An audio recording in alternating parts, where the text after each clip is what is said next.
Guerra da Alemanha. Maximiliano, ele envia tropas e derrota os tchecos a pedido de Fernando II, Fernando da Estíria, né? Ele não tinha nenhum exército organizado ainda, Fernando II. Então ele pede ajuda a Maximiliano e Maximiliano, o duque da Baviera, vai e ajuda ele. E aí acaba então o reinado de Frederico V, que era o guardião, né, o líder dos luteranos, do protestantismo, ali no Reino da Boêmia. E Fernando II, após a vitória ali, né, na revolta da Boêmia, ele acaba com as liberdades do povo da Boêmia. Né? Eles tinham liberdade de culto, não vão ter mais. Ele fala que agora a coroa é hereditária ali dos Habsburgos. Ele mata os chefes da revolta, ele confisca, ele tira os bens dos nobres que foram rebeldes. Ele fala, agora aqui não vai ser mais a língua tcheca, agora aqui a língua é a língua alemã. E ele proíbe o protestantismo. Então ele chega com violência ali no Reino da Boêmia, impondo totalmente a vontade dele. E aí os protestantes tchecos acabam deixando a Boêmia.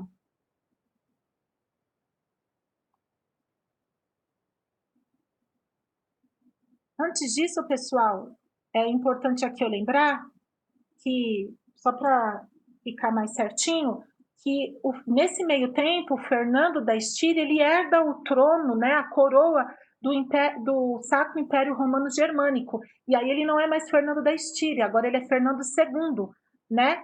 E aí, quando ele se torna Fernando II, ali o reino da Boêmia, os tchecos, falam assim, então você não vai ser mais nosso rei, não, né? E agora o nosso rei é o nosso representante, o nosso guardião, né? Vai ser Frederico V. Então ali começa uma guerra mesmo e a revolta agora passa a ser uma revolta alemã.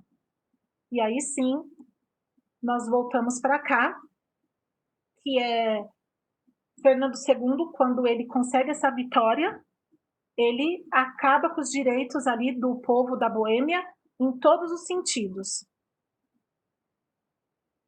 E aí ele recompensa o Maximiliano como eleitor do Palatinado. Maximiliano ajudou ele com o exército, então ele vai e recompensa Maximiliano. Só que os outros eleitores, né, os outros príncipes ali do Sacro Império Romano Germânico, considera isso como um golpe contra os protestantes. E eles vão pedir apoio a um outro protestante, o rei da Dinamarca, o Cristiano IV. E Cristiano fala: não, vou ajudar vocês. E ele intervém na guerra.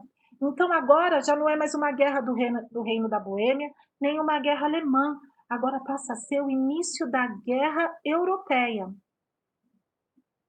E Dinamarca e Suécia, então, estão nessa guerra. Por isso que Guerra dos 30 anos. Tá bom, pessoal? Foi uma guerra europeia. Cristiano foi derrotado ali, quando ele decidiu ajudar o reino da Boêmia. E aí ele assinou um tratado de paz com Fernando II e prometeu que não ia mais se envolver. E aí Fernando II faz o edito de restituição. Os protestantes teriam que devolver as terras da igreja que eles tomaram após 1559. E ele queria então que agora fosse hereditário, que o trono passasse para o sucessor dele, o filho dele, para o neto dele, bisneto dele, que agora a coroa fosse hereditária.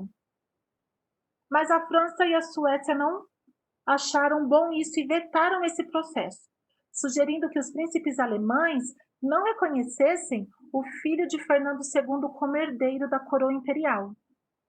O rei da Suécia, Gustavo Adolfo, interferiu na questão, chegou a derrotar o exército imperial de Fernando II, mas morreu em combate e as tropas suecas foram derrotadas pelo exército imperial e pelo exército espanhol. Aí eles assinam um Tratado de Praga, que foi assinado por Fernando II e os protestantes, que faz de Fernando II o dominador, o senhor da situação novamente. Mas a França, que apoiava os protestantes, não gostou dessa assinatura desse tratado e entra na guerra. E como a França se posiciona na guerra, pessoal? Os franceses, lá no comecinho, até 1624, eles se mostravam favoráveis aos Habsburgos. O Luís XIII da França e sua irmã chegaram a se casar, né, com os filhos de Felipe III da Espanha. Richelieu, que nós já vimos em aulas passadas também, que era o cardeal que foi regente, né, ali na França, ele que percebe o perigo representado pelos Habsburgos e ele se alia à Suécia, Dinamarca e aos Países Baixos e rompe com o rei da Espanha em 1635. No início, o exército francês não foi bem sucedido, mas a partir de 1640, a situação começou a mudar. Os franceses e seus aliados vencem as tropas imperiais e em 1648 começam as negociações de paz. E aí acontecem os tratados, né? Tratados de Westfália em 1648 e Paz dos Pirineus em 1659. Então, os tratados de Westfália, o que ele faz? Ele regulariza a organização política e religiosa da Alemanha. Então, ele entende, ele consagra, ele consolida a existência do catolicismo e do protestantismo. Tem os dois. E os beneficiários da Guerra dos 30 Anos é a França, a Suécia, a Suíça e os Países Baixos. Só um momentinho, pessoal.